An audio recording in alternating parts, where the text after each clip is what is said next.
guys, and welcome to your 2-Minute Money Manager. I'm your host, Stacey Johnson, and this answer is brought to you by MoneyTalksNews.com, serving up the best in personal finance news and advice since 1991.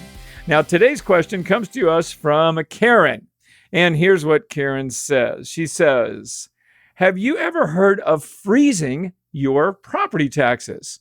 Is that even possible? Well, you know, Karen, property taxes are the way that the local government keeps their lights on. And we all know that. And if you own a home, you likely pay them. And actually, even if you rent, you're likely to pay them indirectly since they're a cost to the landlord, and that landlord is apt to pass that cost along. And, you know, property taxes can be really problematic, especially for those on fixed incomes, because they often increase over time, more so than your Social Security or other retirement income might. So these are really a problem for older Americans. Now, the good news, though, is that nearly every state has some sort of program to help their citizens, especially their senior citizens, deal with property taxes. But the type and availability of programs is all over the map, varies widely.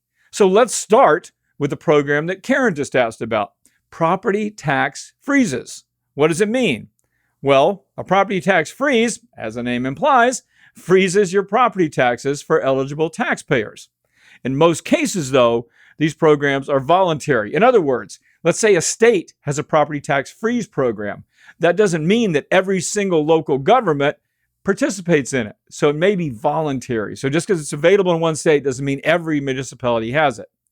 Now, according to the National Conference of State Legislators, the NCSL, the following 6 states offer property tax freezes. But now remember, none of these are automatic, though. You have to apply and you have to be accepted. Now, you've got Connecticut, you've got New Jersey. And by the way, all these things, you have to be over 65 to even apply. And some of them have income limits. But you've also got Oklahoma, Rhode Island, Tennessee, and I think there was one more, and that was Texas. That's right. So these are, now remember again, all for homeowners 65 plus. In fact, I think one of the states is even 70 plus. Some have income limits. So if you make over a certain amount, you can't get the program. But anyway, that's one program. That's property tax freezing now. Now we've also got other types of programs. And generally speaking, these programs are going to be for people of limited means. Okay, so now one of them, for example, is homestead exemption. I live in Florida. We have that here. Now, what that does is exempt part of your home's value from being taxed. You also have tax freezes we just talked about. You have assessment freezes. That limits the property value. That limits the increase of your property value. The assessed value of your property won't increase as much. Won't increase at all if it's frozen.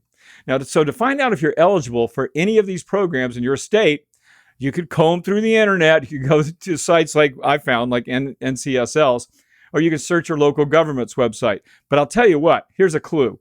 The fastest, easiest, and most accurate thing you can do, go old school. Pick up the phone, call your county assessor's office, and just ask them, what am I qualified for? In my experience, and I've lived in different parts of the United States over the years, lots of different places actually, the people at the county are typically friendly and they're easy to talk to because a lot of people really aren't even calling them up. So give them a call and just ask them, you know, what programs might I qualify for to help me with my property taxes? Just that simple. Now, there are other methods to lower your property taxes we should talk about too, because what if you're not a senior? You're not low income. You're otherwise unlikely to catch a tax break. Well, there are still things you can attempt to do to lower your property taxes. I've successfully appealed my property taxes twice over the years, once in Arizona and another time when I lived in Ohio. In my experience, appealing tax bills isn't really that tough. And because it can result in saving hundreds, even thousands annually, if you've got a case, you should definitely at least give it a whirl or at least see what the rules are. Here's what you do. Step 1, check the value your county's placing on your property.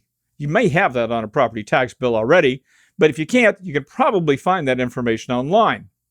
Now, if the assessed value seems too high, the county says your house is worth more than you think it is, take the next step. Step 2, contact your local property assessor's office or appraiser's office. They use different names in different places, and find out, how do they arrive at values? For example, In my county here in Fort Lauderdale, Florida, the appraiser's office uses property sales to determine values, and they place more weight on more recent sales.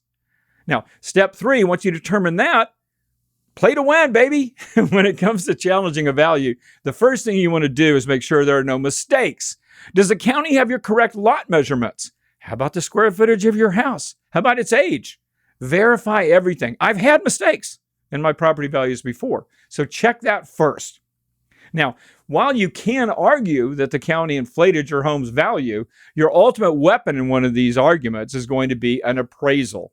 If the county says your home's worth $200,000, but you pay a licensed independent appraiser who says it's only worth $150,000, it's going to be a tough argument for the county to win.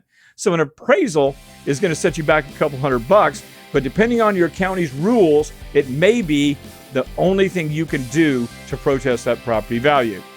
Now that was a really quick look at property tax protesting. You can go to moneytalksnews.com and do a search for property taxes, and you can read until the cows come home.